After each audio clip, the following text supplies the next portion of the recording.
السلام علیکم ورحمۃ اللہ وبرکاتہ۔ ایک مصنف نے قصص الانبیاء میں لکھا ہے کہ بادشاہت سے پہلے فرعون جس نے خدائی کا دعویٰ کیا تھا وہ مزدوری اور تجارت کرتا تھا۔ ایک روز فرعون بہت تنگ تھا جس کی وجہ سے وہ بازار کی طرف نکل پڑا۔ جب بازار پہنچا تو اس کی ملاقات حامان سے ہوئی۔ دونوں کے درمیان کافی گفتگو ہوئی اور بالآخر یہ ملاقات دوستی میں بدل گئی۔ یہ دونوں ملعون مصر شہر کے بازار میں آئے۔ وہ ایام خربوزے کے تھے اور لوگ ہر جگہ خربوزے بیچ رہے تھے۔ ایک خربوزے والے نے فرعون اور حامان سے کہا کہ تم لوگ مجھ سے خربوزے لے جاؤ اور مصر کے بازار میں فروخت کر دو۔ جب تم لوگ میرے تمام خربوزے فروخت کر لو گے تو ہم آپ لوگوں کو کھانے کے لیے بھی دیں گے۔ یہ باتیں سن کر فرعون حامان کی طرف متوجہ ہوا اور کہنے لگا، حامان تم یہیں رکو، میں اس آدمی سے خربوزے لے کر بازار جاتا ہوں۔ چنانچہ فرعون خربوزے لے کر بازار کی طرف روانہ ہو گیا۔ بازار پہنچ کر دکانداروں نے فرعون سے کہا کہ ہم تو سارا سامان ادھار خریدتے ہیں، جس کی جو قیمت ہوتی ہے سامان بک جانے کے بعد مالک کو اس کے پیسے ادا کر دیتے ہیں، اور یہی اس بازار کا دستور ہے۔ یہ باتیں سن کر فرعون سوچ میں پڑ گیا اور خربوزے ادھار پر بیچ کر واپس اپنی جگہ پر چلا گیا۔ اس خربوزے کے مالک سے کہنے لگا، یہ کام اچھا نہیں ہے، اور فرعون وہاں سے چلا جاتا ہے۔ پھر وہ مصر کے بادشاہ کی خدمت میں حاضر ہوتا ہے اور اپنی درخواست پیش کرتا ہے کہ میں بہت غریب ہوں اور کھانے پینے کے لیے بھی کچھ موجود نہیں۔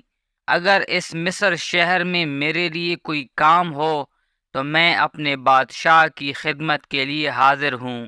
فرعون کی یہ تمام باتیں سن کر بادشاہ نے پوچھا کہ تو کون سا کام کرنا چاہتا ہے؟ فرعون کہنے لگا، آپ مجھے گور کن بنا دیں تاکہ میری اجازت کے بغیر وہاں کوئی مردہ دفن نہ کر پائے۔ بادشاہ مصر نے کہا، ٹھیک ہے۔ اسی طرح فرعون جا کر قبرستان کے دروازے پر بیٹھ گیا۔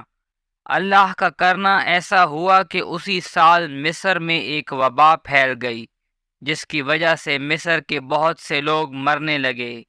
جب فرعون نے دیکھا کہ بہت سے لوگ مر رہے ہیں تو اس نے ہر مرنے والے کے اہل و عیال سے ایک ایک سونے کا درہم لینا شروع کر دیا۔ اس طریقے سے کچھ ہی دنوں میں اس کے پاس بہت سا پیسہ جمع ہو گیا۔ اس نے یہ پیسے مصر کے وزیر کو دیے اور پورے مصر شہر کو سنبھال لیا۔ مصر کا بادشاہ فرعون کو پسند کرتا تھا۔ اتفاق سے مصر کا وزیر مر گیا اور بادشاہ نے فرعون کو مصر کا وزیر بنا دیا۔ اس وقت فرعون نے حامان سے کہا کہ میں خدائی کا دعویٰ کرنا چاہتا ہوں تاکہ تمام مخلوق مجھے اپنا معبود سمجھے اور میری پوجا کرے۔ فرعون کی یہ باتیں سن کر حامان نے کہا، اے فرعون، اگر تو یہ چاہتا ہے کہ تمام لوگ تیری عبادت کریں تو اس کام میں جلدی نہ کر، بلکہ تو آہستہ آہستہ سے اس مخلوق کو اپنے ہاتھ میں لے اور ان کے لیے آسانیاں پیدا کر تاکہ وہ تیرے بن جائیں۔ حامان کی یہ باتیں سن کر فرعون نے کہا، کیا تمہارے پاس اس کام کو کرنے کے لیے کوئی تدبیر ہے؟ کیونکہ تمام لوگ تو اس وقت حضرت یوسف اور حضرت یعقوب علیہ السلام کے دین پر عمل پیرا ہیں، آخر میں ان لوگوں کو اپنی طرف کیسے بلاؤں؟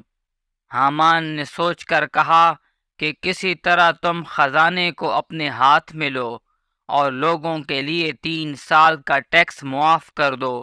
لہٰذا لوگوں سے 3 سال کے لیے ٹیکس معاف کر دیا گیا، جس کی وجہ سے لوگوں میں فرعون کے لیے محبت بڑھنے لگی، اور ایک دن مصر کے بادشاہ کی موت ہو گئی۔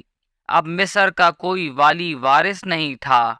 تمام قاضی، مفتی، عالم اور چھوٹے بڑے سب حاضر ہوئے کہ اب بادشاہ کے تخت پر کون بیٹھے گا۔ فرعون کی کارکردگی سب کے سامنے تھی، لہٰذا فرعون کو مصر کا بادشاہ بنا دیا گیا۔ امید ہے آج کی ویڈیو آپ لوگوں کو پسند آئی ہوگی۔ مزید ویڈیوز کے لیے میرے چینل کو سبسکرائب